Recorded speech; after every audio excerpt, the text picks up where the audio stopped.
Oi, boa tarde.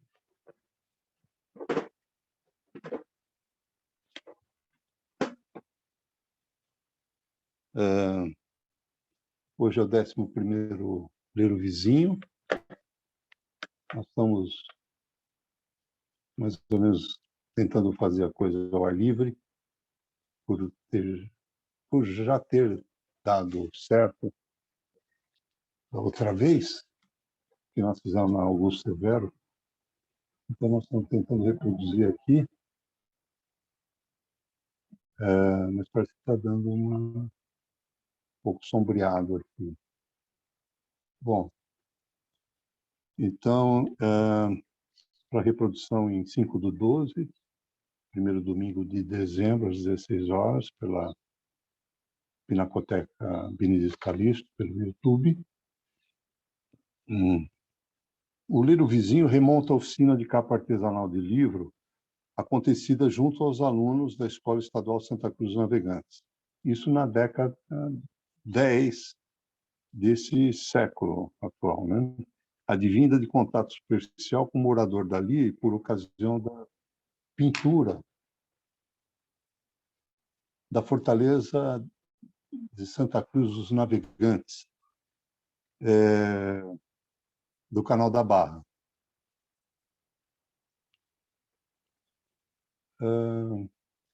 Então, por conta dele ter chegado a nado, aquele monumento, isso na década de 90 do século e milênio passado, você é gozado de falar assim, né? Oi, Valéria. Oi, para evitar aquela tela preta, eu já comecei a falar. A Cíntia está aqui no quintal, numa outra mesa. Uma mesa desculpa, reservada para você. eu não li ontem o seu recado, só li hoje, não deu tempo de ir Até aí. deixei um bolinho de bacalhau, uma cerveja sem álcool aqui, mas já está gravando. Então, seguida de oficinas em outras escolas, em total de 6 municípios das 9 da Baixada Santista, né? O movimento Acervo dos Escritores Santistas aglutinou os autores junto aos exemplares de suas obras na Biblioteca Mário Faria, na Municipal, né?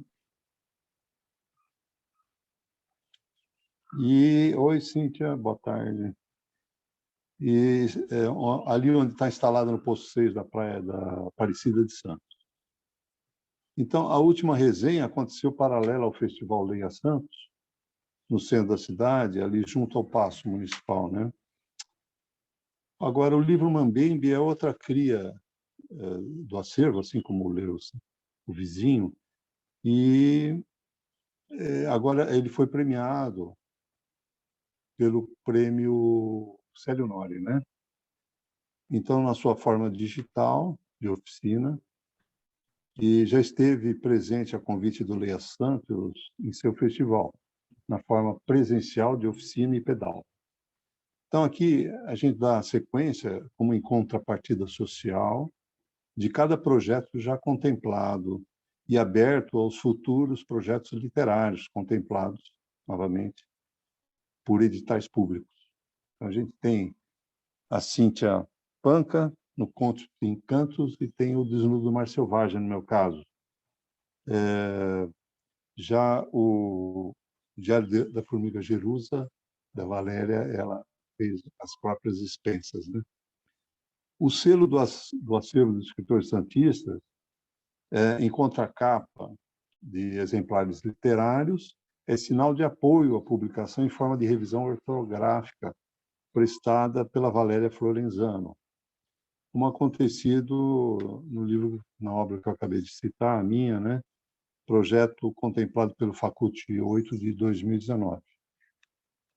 Bom, hoje, então, a gente está aqui para fazer a resenha de As Mãos Abnegadas, de uma autoria surpresa, né? Depois a gente vai dizer de quem é, e começa assim o 11º Ler o Vizinho.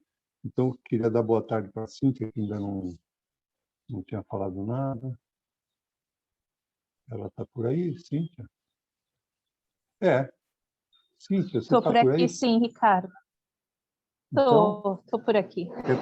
quer dar uma boa tarde e começar a sua leitura? Sim, vamos lá. Boa tarde a todos. Mais uma vez aqui, uma honra estar participando do projeto do Ricardo Ler o Vizinho. Hoje com o texto Mãos Abnegadas. Boa tarde a todos que estão nos assistindo junto à Pinacoteca Benedito Calixto. Obrigada, Pinacoteca, pelo espaço, pela oportunidade de estarmos mais uma vez, né? Vamos lá, vou começar então a leitura do texto. Eu não sei se está a imagem no Ricardo. Ah, a Valéria está por aí. Boa tarde, Valéria. Não tinha te visto, estou te vendo agora. Então, eu vou começar a leitura aqui. Ando percebendo mudanças abruptas em meu corpo. Elas se instalam ferozmente e não me dão fôlego, nem mesmo para questioná-las. Foi assim que um dia desses pela manhã, curvei meu corpo sobre a mesinha no canto da sala, ao lado da janela. Como de costume a essa hora, eu escrevia. São as horas mais calmas que encontro, porque depois embotelhas de quase todos os lados, os alvoroços dentro do pequeno edifício de 4 patamares que comporta os 16 apartamentos, onde em um deles eu habito. Enquanto com a mão direita eu fazia correr a caneta, com a outra dava suporte, segurando o papel, para que não saísse da posição e borrasse a escrita. De repente, parei de escrever, porque num relance dos olhos vi que as mãos, tanto a que escrevia quanto a que segurava o papel, não eram as minhas. Havia naquelas mãos certas marcas intimamente conhecidas por mim, contudo, não eram as minhas mãos. No início, a situação me atordoou a ponto de me desconcertar. Notei certa aceleração no respirar. Como me encontrava sozinha, fui me alentando e ponderei sobre o que se passava. Mas como? Aquelas não eram minhas mãos. De quem seriam? Ainda sob o impacto da descoberta, levei os olhos para a mão que segurava a caneta e notei um vaso sanguíneo saltado e latejante, que seguia como uma estrada principal e longa, repleta de ramificações que em determinados trechos se fundiam, sumiam e reapareciam mais adiante. Atentei-me para outra mão e me assegurei também não ser minha. Contudo, aquela mão que se adejava diante dos meus olhos, eu igualmente reconhecia. Podia escrever dela toda a anatomia com suas saliências e reentrâncias que se acasalavam. As linhas que se cruzavam como um destino, emaranhado e entrecortado. O que me diriam aquelas mãos abalizadas se eu fosse capaz de desvendar os filetes que se espalhavam em cada uma delas? As 2 mãos realmente não eram minhas. Passei a ver os detalhes como o formato das unhas e os sinais que vieram com o tempo. Eu não podia mais ignorar. Aquelas mãos não eram as minhas, mas eram as mãos de minha mãe. Espalmei-as e caminhei nos traços de cada uma delas. Vislumbrei outras marcas fortes, manchas grandes, outras fundas e algumas pequeninas, disfarçadas e finas. Como eu poderia estar escrevendo com aquelas mãos que não eram minhas, que eram de minha mãe?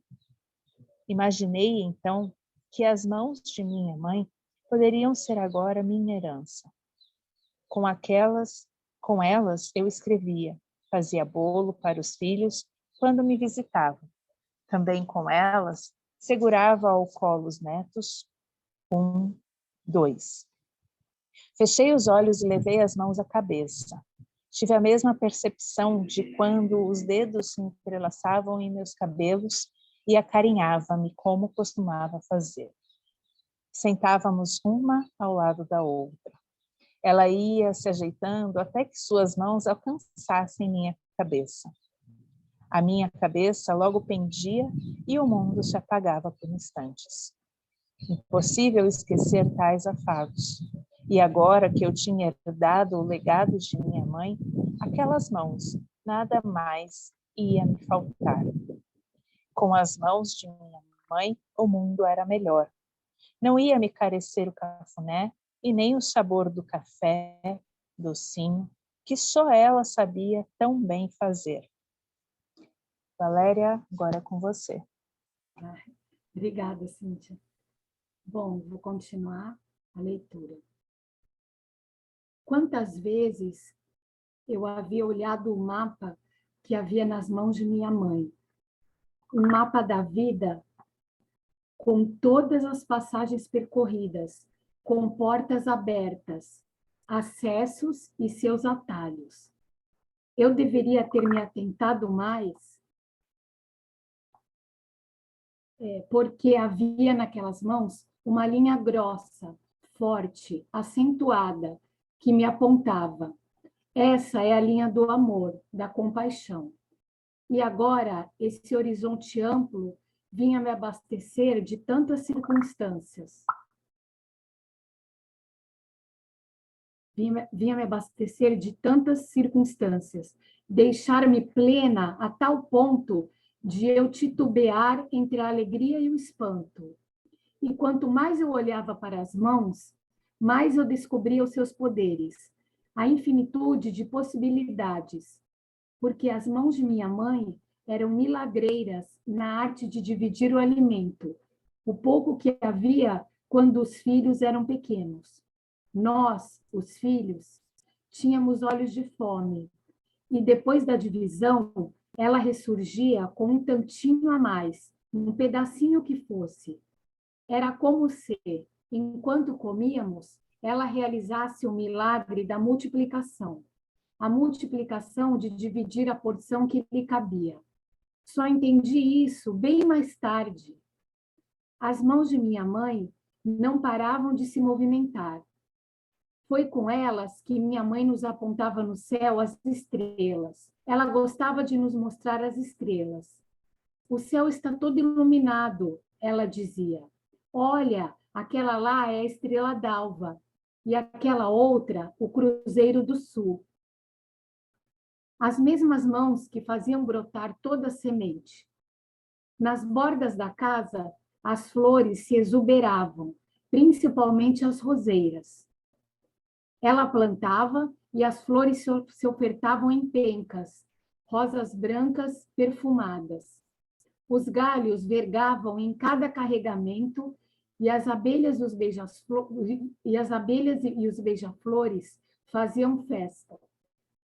Numa ocasião, ela plantara uma mini roseira cor-de-rosa, cercou-a de cuidados. Todo dia ia até lá ver como estava. Era a roseira de minha irmã, que falecera ainda recém-nascida. As flores miudinhas, dobradas. Também havia ao redor da casa o plantio de quiabo e jiló. A satisfação em apanhar no pé o que ela vira em semente vingar e virar alimento. No casebre de madeira e telhado de zinco, a chuva atravessava. Minha mãe surgia no meio da noite, recobrindo cada um de nós. Lembro que eu dormia na cama de cima do beliche. Dava para tocar o teto com as mãos. Bastava esticar os braços. Se a chuva era forte, o barulho me assustava por algum tempo. Ela vinha e me cobria até a cabeça. Eu fechava os olhos, me encolhia e o medo passava. Nunca me esqueci de como eram as mãos de minha mãe. Mãos pequenas, dedos cheinhos e as unhas quadradinhas. Com o passar dos anos, os dedos se afinaram. As marcas se tornaram mais nítidas. Eram as linhas do seu destino. O fadário que ela suportava tão bem, abrigado e acolhido em si mesma. o gráfico de sua estrela, a mesma que a guiou e se fundiu à minha. Vivo dessas realidades que se ocultam nos gestos que me tornam mais e mais, que me tomam mais e mais. A mulher de mãos abnegadas, dadivosas. Ergui as mãos e fiz uma cortina com elas diante os olhos. O sol atravessou a janela e veio encontrá-las. Os dedos se banharam de um amor amarelo brilhoso e quente. A luz se entremeou. Eu fiquei ali, virando as mãos. Ora para as palmas, ora para os dorsos. A claridade me acudiu de uma ternura clara e durável. Voltei para a escrita. Com o corpo arqueado sobre a mesa, busquei a composição e deixei que as mãos deslizassem sobre a folha. Aceitei as palavras que desceram ao papel e que se espalharam para enfeite das retinas. Aquelas mãos bem-aventuradas estariam para sempre comigo, e para senti-las, bastava que eu desobrigasse meus gestos, deixasse-os livres em movimentos soltos, porque as mãos de minha mãe eram agora minhas também. Bom, com isso eu terminei o texto da autora que ainda não vai ser revelada, né? Passo as palavras Então, agora para o Ricardo. o imponderável é que já gritaram aqui o time do campeão da... Não é que eu estava de microfone fechado. Bom, eu faço ode a esse texto da Maria Bernadette, agora já falei o nome, né? Maria Bernadette. Por que destaco? Pela importância dada às mãos de protagonista. Assim, em literatura comparada, evoco o texto de Marcelo Ariel, que foi Fortuna, no 10º Ler o Vizinho.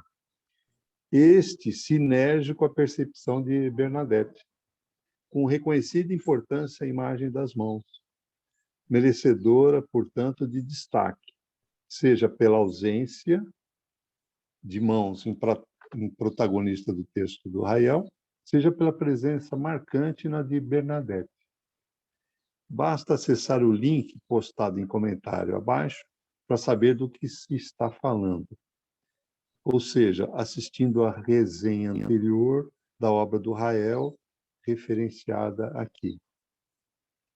Isso faz contraponto à desimportância imerecida às mãos, essa perceptível em texto de sucesso.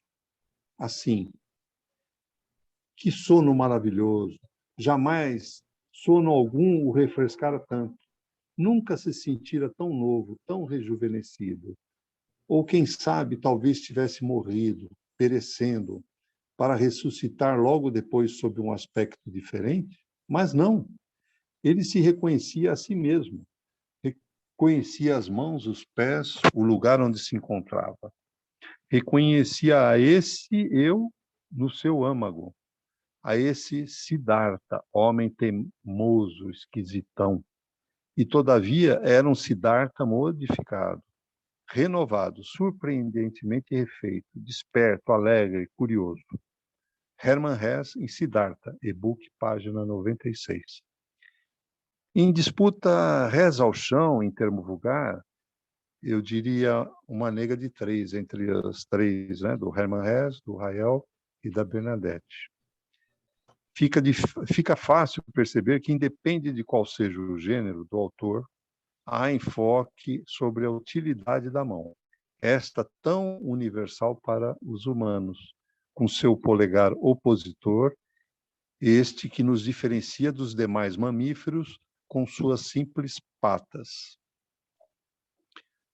Essa seria a minha resenha. Na ordem, a Valéria acabou de falar, talvez fosse a Cíntia, então.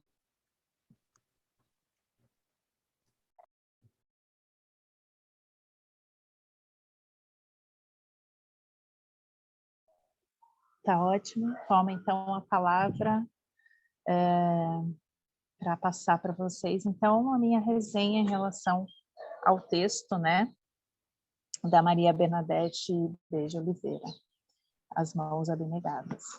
Bom, o que eu tenho hoje para trazer sobre esse texto é que, do meu ponto de vista, a própria escritora, nesse caso, ela é a personagem, né? Trazendo aí a sua percepção, uma interessante percepção, né? Ao desenrolar toda a história, né? Através da observação de suas próprias mãos. Mãos que remeteram, no meu ponto de vista, né? A mãe dela e a mim, né, Cíntia, como a verdade. Na verdade, como mãe. Verdade sobre quem somos e como nos permitimos ser, né, dentro de uma realidade. E aí eu trago que a mãe geralmente, né, traz uma característica de ser atenciosa, compassiva, amorosa, e eu percebo muito isso na narrativa da autora, né? Essa amorosidade, as boas lembranças que ela traz daquelas mãos, né, da mãe. E do meu ponto de vista, o que o texto trouxe, né, a mãe como verdade, me remeteu lá para o Rio Ganges, né, na Índia, que eu tive a oportunidade de visitar e de me banhar em março de 2020, e que é muito conhecido como a Mãe Ganga, né? E que é assim um símbolo, né, da grande fé, e também desse retrato maternal, amoroso, e o Rio Ganges, né, a Mãe Ganga, ela também tem esse poder da compaixão, do conforto. Ela é tida como uma provedora de bênçãos também, né, para os seus filhos. E eu percebi isso muito intrínseco no texto da Maria Bernadette, né? Então, dentro ainda dessa tradição indiana, da cultura indiana, quanto ao Rio Ganges, né? Esse cuidado materno ele pode levar a um lugar livre de tristeza, de medo da velhice e da morte, né?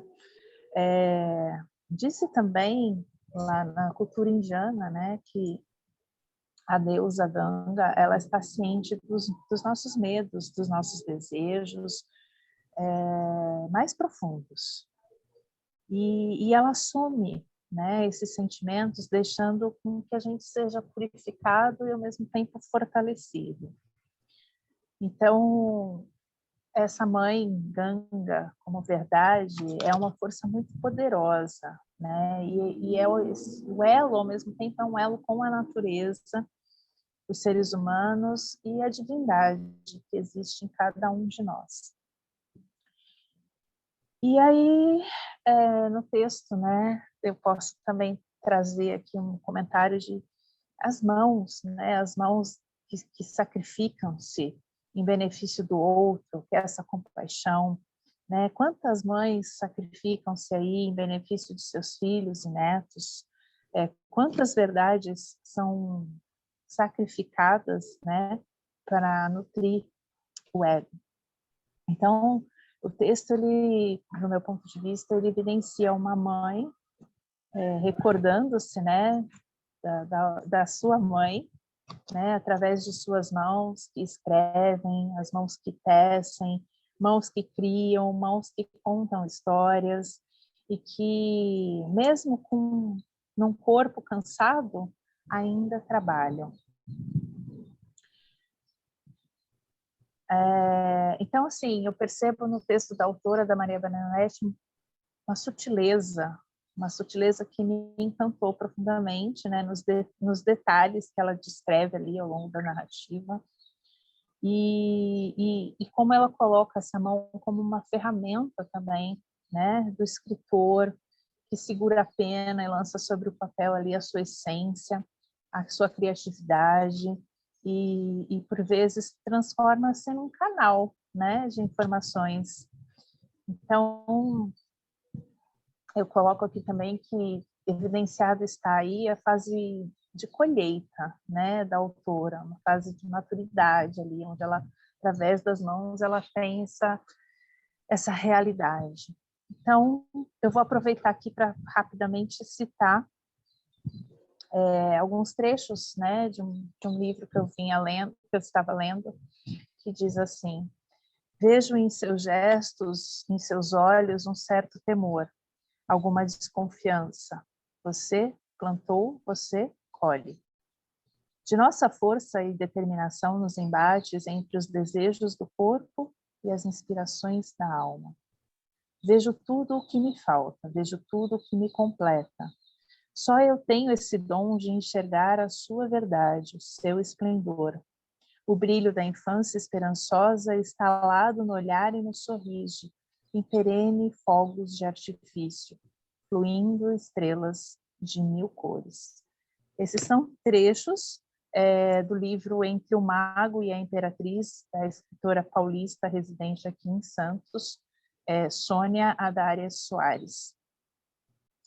Então, é isso que eu trago para hoje, né, como resenha do texto As Mãos Abnegadas, da Maria Bernadette. Passo a palavra, então, para a Valéria agora.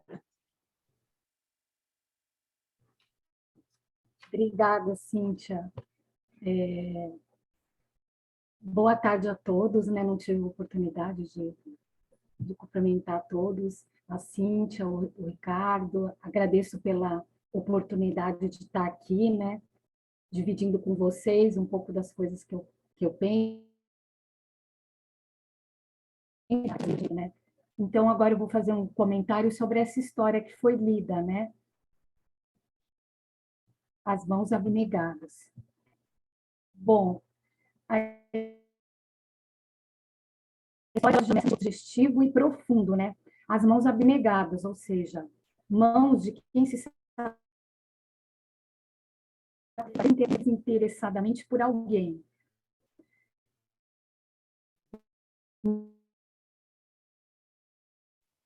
Talvez seja bom tirar o vídeo para melhorar o áudio, porque acho que está fraco e está picotando o som, Valéria. Na história, a narradora apontando que tem notado mudanças abruptas, inesperadas,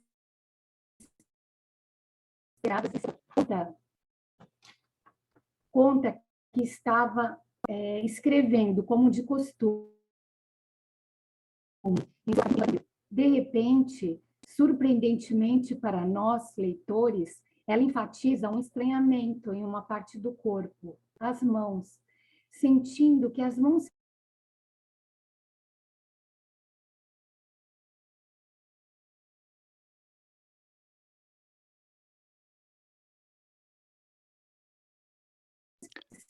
Melhor só deixar o áudio e tirar o vídeo, Valéria. levasse um objeto, algo que não... Não, porque está picotando o som, então é melhor tirar o vídeo e deixar o áudio para ver se dá uma potência maior.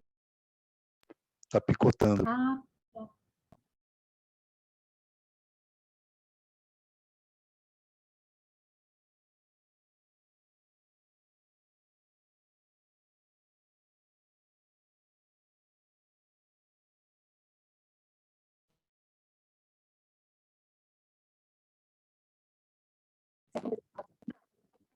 a ela. Então, ao analisar os detalhes das mãos, concluiu que as mãos não eram dela, eram de sua mãe. Percebemos aqui uma fusão. Tá bom, pode continuar. Oi, estão me ouvindo? Sim, pode. Percebemos aqui uma fusão entre as mãos da narradora e de sua mãe. A partir da visão das mãos, ela sentiu que eram da sua mãe, o que desencadeou uma série de crescimentos e sentimentos bons entre ela e sua mãe. Lembrou-se do que as mãos da mãe faziam, o cafuné, o café, a divisão e a multiplicação dos alimentos. também apontavam para o céu para mostrar as estrelas e faziam brotar toda a semente, além de cobrir a filha quando esta se assustava com as gotas da chuva que batiam no teto. Ao observar suas mãos e identificá-las com as mãos de sua mãe, a narradora conseguiu sentir com mais força o amor por ela e compreender mais suas atitudes, concluindo que a mãe possui mãos abnegadas e dadivosas. Após todo esse processo de observação e identificação e fusão com a mãe, a narradora sentiu em si todas as qualidades da mãe, o que deu a ela muito mais força para viver. Ela sentiu força por descobrir que as mãos da mãe estariam sempre com ela. Bom, basicamente era isso que eu tinha para comentar, né? Analisar um pouco, né, esse belo conto, né? E agora eu passo a palavra, creio que para o Ricardo, né? Então, como eu citei várias obras e meio que não a da Maria Bernadette, eu pego um trecho aqui, que foi o finalzinho, pela Valéria Lido. Os dedos se banharam de um amor amarelo brilhoso e quente. A claridade me acudiu de uma ternura clara e durável. Voltei para a escrita. Aceitei as palavras que desceram ao papel e que se espalharam para enfeite das retinas. Aquelas mãos bem-aventuradas estariam para sempre comigo e para senti-las. Então, dar voz às mãos, trazendo-as de vulgarizado uso, ou comum uso, melhor dizendo, para tão expressivo protagonismo, eu acho que é a grande sacada da Maria Bernadette, né? Tinha entregue meu livro, meu texto, Desnudo Mar Selvagem, para o Rael, e ele teve a percepção de me fazer uma observação. Porque o navio adentrava o Canal da Barra sem mais nem menos, e eu não fixei nesse momento, né? E depois eu fiz o seguinte, eu dei voz a Maria Farinha, esse vizinho, né? Então, acho que é mais ou menos o que a Maria Bernadette fez, ela deu voz às mãos. Estão projetando nas mãos, igual eu projetei na Maria Farinha, o sentimento, né? Então, achei interessante essa percepção, e eu fiz esse contraponto do Hermann Hesse, que é homem e que tem uma visão de ferramenta das mãos, talvez, e tenha passado por cima. Talvez, se ele tivesse dado o texto para o Rael, ele teria dito, poxa, mas explora um pouquinho mais esse tema aqui das mãos, Hermann Hesse, você está deixando passar isso, né? Como generosamente ele fez comigo, né? E eu não deixei passar. Então,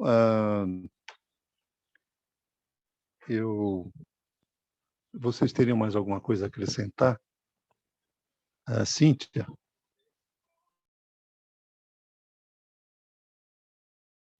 Bom, minha fala, você viu que foi ao encontro do que você disse, né, Cíntia, do amor. Então, eu pensei aqui enquanto você falava, né? Sim, Ricardo. O texto ele traz, inclusive a própria autora, né, Maria Bernadette, ela fala dessa questão da compaixão, né, da amorosidade.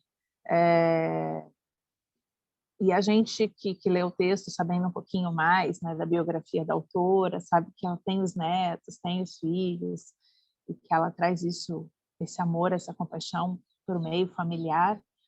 É bem bacana, né? E você trouxe esse olhar também, e assim como me tocou, né, essa questão da deusa Ganga, do rio Ganges, que também traz, né, essa historicidade, essa cultura do amor, da compaixão. E aí eu vou, então, aproveitar para falar, né, do conto de Encantos, que está aqui, que é a minha obra recém-publicada pela Lei Aldir Blanc, junto com a Prefeitura de Santos, no concurso Miss que tinha, né?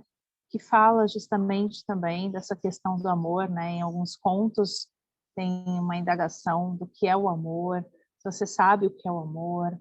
Em alguns contos traz também a questão da compaixão. de você colocar-se no lugar do outro, né? Tem um dos contos, uma das fábulas, que é a da elefanta e do gato, ali fica claro essa relação, né, de compaixão com o outro, de ajuda, de solidariedade, né? Que eu acredito que tudo, esses sentimentos, né, essas questões, de certa forma, elas compõem uma verdade, como eu trouxe, né? É uma verdade que a gente pode chamar de mãe, que está aqui, né, dentro de cada um de nós. Então, quem ainda não leu também o Conto de Encantos aí, aproveita. E acho muito bonito quando a Valéria trouxe isso, né? Que a autora traz, né, da escrita, de deixar que caia ali no papel, que derrame sobre o papel. E eu acho que o escritor tem muito disso, né? Dessa inspiração dentro da sua verdade, deixar que transcorra mesmo através de suas mãos ali para o papel, para que toque o coração, né, dos leitores. Porque se a gente não tocar, nós escritores, não tocarmos o coração dos leitores, não adianta, né? Não tem porquê da gente continuar escrevendo. Tem essa troca, né? Um precisa do outro. O escritor precisa do leitor, o leitor, de certa forma, precisa do escritor. E a literatura, né, escrita, ela traz isso, né? Essa questão da gente ter a oportunidade de tornar as coisas melhores, de contar histórias, de botar a nossa verdade ali, de tornar público isso, de tocar o coração do outro, com amorosidade também. Certa vez o Ricardo tocou, a gente veio aí numa sequência de textos mais pesados, e agora esse veio assim como, sabe, como que para suavizar toda os textos anteriores, né? E é muito curioso isso, como as histórias vão se enlaçando ali, vão se costurando, e a gente vê que há a possibilidade, né, de trazer essa claridade, essa clareza. A gente está lá no pesadão e agora a gente está numa coisa mais suave, mais leve. E acho que assim é a nossa vida, né? A gente tem momentos que oscilam, mas que a gente, estando com as mãos firmes, a gente consegue ter esse um certo controle, né, das rédeas da vida, para que a gente não sinta tanto quando dá uma caída, quando a coisa fica mais pesada, e a gente consegue novamente harmonizar, suavizar, trazer o olhar da amorosidade, da compaixão, e fazer com que as coisas fiquem mais leves. Só acrescentar isso. E parabéns, Ricardo, pelo Célio Nori. E vamos nessa. Obrigada, passo a palavra para a Valéria. A Cíntia, porque estava previsto um ciclone extratropical, né? Mas acho que foi na sexta-feira que bateu. E aí a fala da Valéria, da Cíntia, na primeira fala dela, teve um vento e a samambaia ali atrás batendo. Eu falei, nossa, a Cíntia vai voar. E a Valéria está lá toda protegidinha, né? Então a Valéria vai falar agora, né? Se quiser tirar o vídeo para potencializar o áudio, porque estava picotando sua voz, Valéria. Ah, tá. Que pena, espero que dê para ouvir direitinho.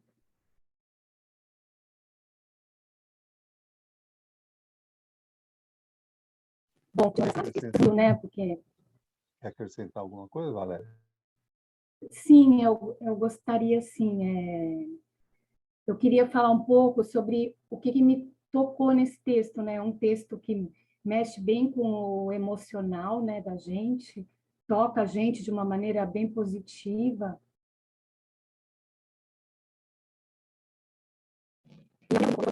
A descoberta, né, da narradora sobre as mãos, o momento em que ela descobre que as suas mãos não eram dela, era da sua mãe, quando ela sente isso, né? Isso me tocou porque foi inesperado, né? E foi primeiro uma ligação entre a mãe e a filha, né? Por meio das mãos, o sentimento da filha pela mãe pôde se tornar mais real. A sensação dela, né, de ter as mãos da mãe, também trouxeram lembranças sobre a mãe. E essas lembranças também me tocaram, porque me revelaram a grandiosidade dos gestos que a mãe tinha pelos filhos, né? Desde a doação de alimentos até a proteção. Portanto, né, eu fiquei tocada pela vinda da presença da mãe mais forte na vida da narradora, fazendo esta manifestar o seu amor pela mãe e pelas lembranças sobre a mãe, né, que mostraram o amor da mãe por ela. É muito bonito, né, esse amor que existe, né, entre mãe e filha, entre filha e mãe. É um amor realmente muito grandioso, né?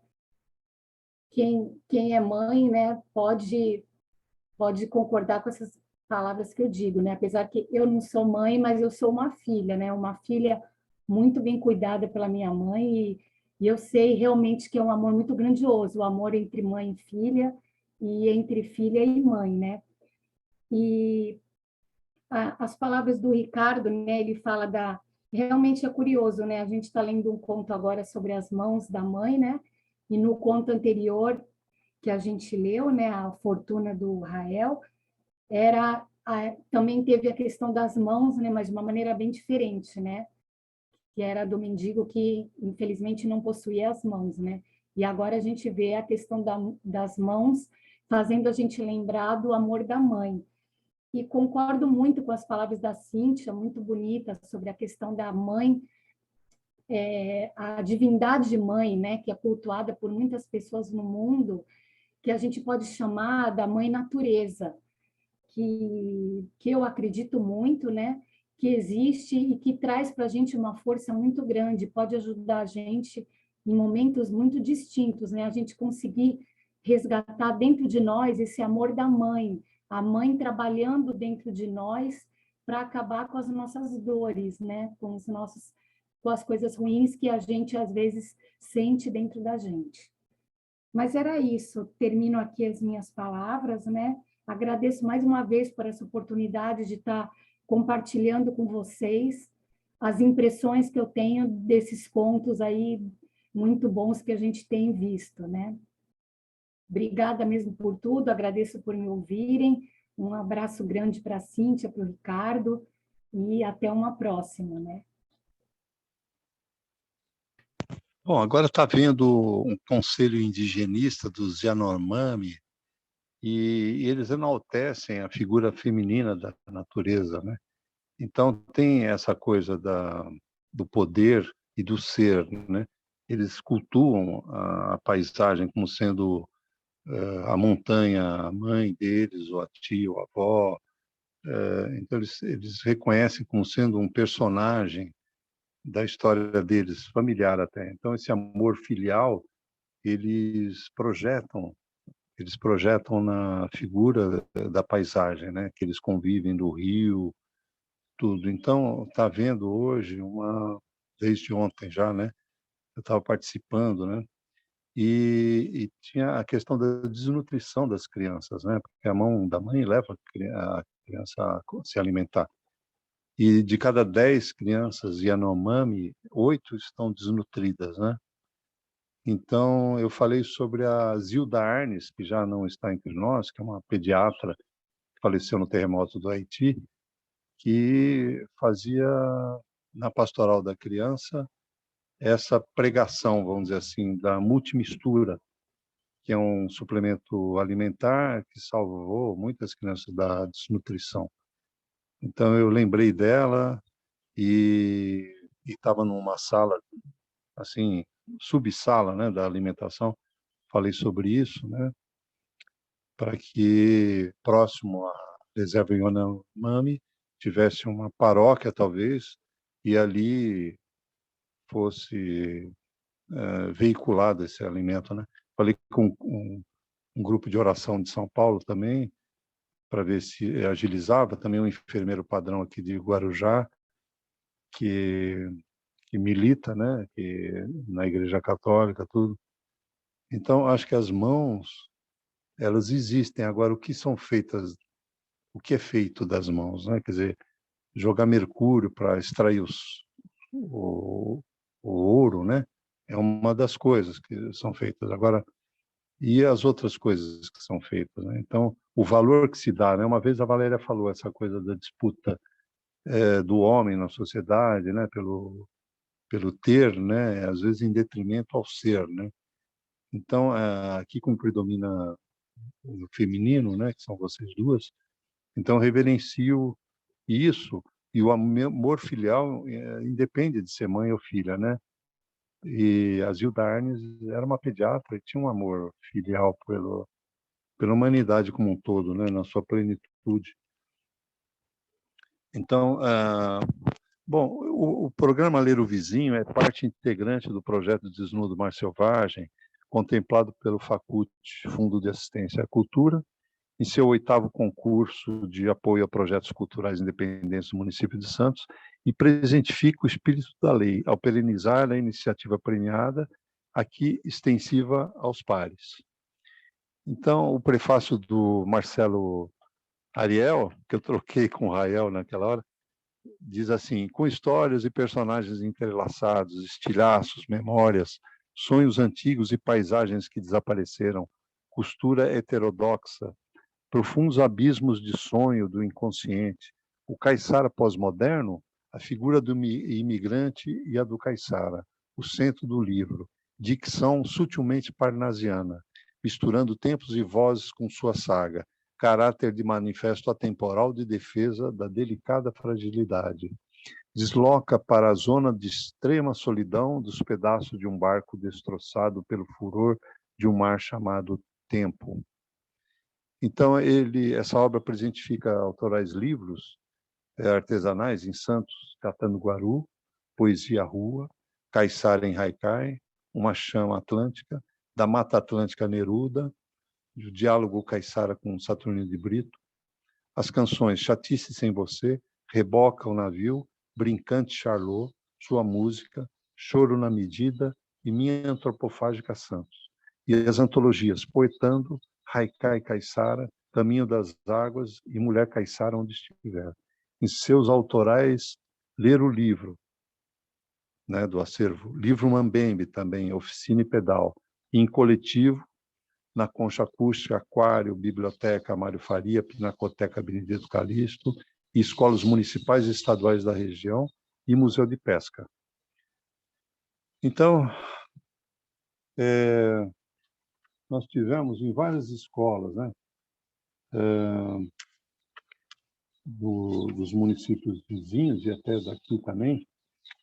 Então, a Unidade Escolar Padre José de Anchieta, em 1º de maio de 2016. Tivemos na Escola Silvia Marasca, em 3 de junho de 2016. Isso acho que aí tem aí. Em Mongaguá, em 5 de agosto de 2016, na Escola Estadual Professora Araci da Silva Freitas. Em 3 de setembro, na Escola Estadual Outoniel Junqueira, em Peruíbe. E tivemos no Restaurante Tertúlia, em Mulher Caiçara Onde Estiver, em março de 2017, com a presença do secretário da Cultura na época. Tivemos também na Concha Acústica Vicente de Carvalho, no palco Zé Los Machado, em julho de 2017. Tivemos no Museu de Pesca, em 15 de março de 2018. Ler o Vizinho na Concha Acústica, novamente, em 14 de julho de 2018. No Aquário Municipal, em março de 2019. Museu de Pesca, novamente, em março de 2019. Foi um itinerário feito no mesmo dia, ou no dia seguinte. Na Biblioteca Mário Faria, Tarquínio Começar de Novo, com uma performance do Charles Urbano, que personificou o Tarquínio, né, Esmeralda Tarquínio. Na Concha Acústica, de novo, em julho de 2019. comemoração do Dia do Escritor Santista em setembro de 2019, dia 15. É uma data memorável, a convite da Secult, né? Tivemos na Petit Verdot, em janeiro de 2020, com o Galeno Amorim, que foi presidente da Biblioteca Nacional, que agora, amanhã, começa o Congresso Internacional de Leitura, né? Às 10 da manhã de amanhã. Vocês acham isso no Instagram, do Galeno Amorim. Tivemos um aquário municipal em março de 2020, com alunos da Unidade Municipal de Ensino Pedro II. E depois nós tivemos essa sequência do Ler o Vizinho com a pandemia, né? O Diário da Formiga Jerusa, em março de 2020, da Valéria. Depois, isso antecedido pela da Cíntia, né? Que daí nós fomos convidados na forma de Ler o Vizinho, né? Então, eu proponho que a gente discuta se dezembro, porque às vezes a casa vai estar cheia, não vai dar para fazer, né? E vai ter familiares da gente tudo em casa. Talvez a gente devesse pular para janeiro agora, não sei. O que vocês acham?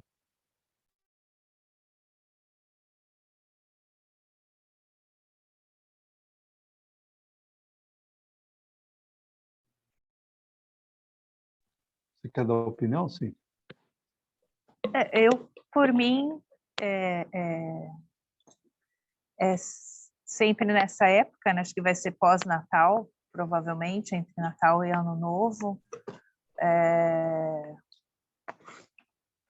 Por mim, tudo bem, eu consigo, acredito que eu consiga participar, posso me programar para isso. Agora tem que também ver a Valéria, né? Você, lógico. E bom, acredito que vamos nos falando aí, vamos sentindo como é que as coisas vão acontecendo.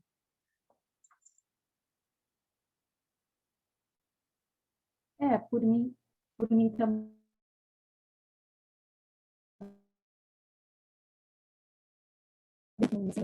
Para mim também é possível a participação, né, se tiver em dezembro. Não tem problema. Tá bom, então vamos tentar. A gente faz no último domingo do mês de dezembro para projetar no primeiro domingo de janeiro, às 16 horas. Então, a gente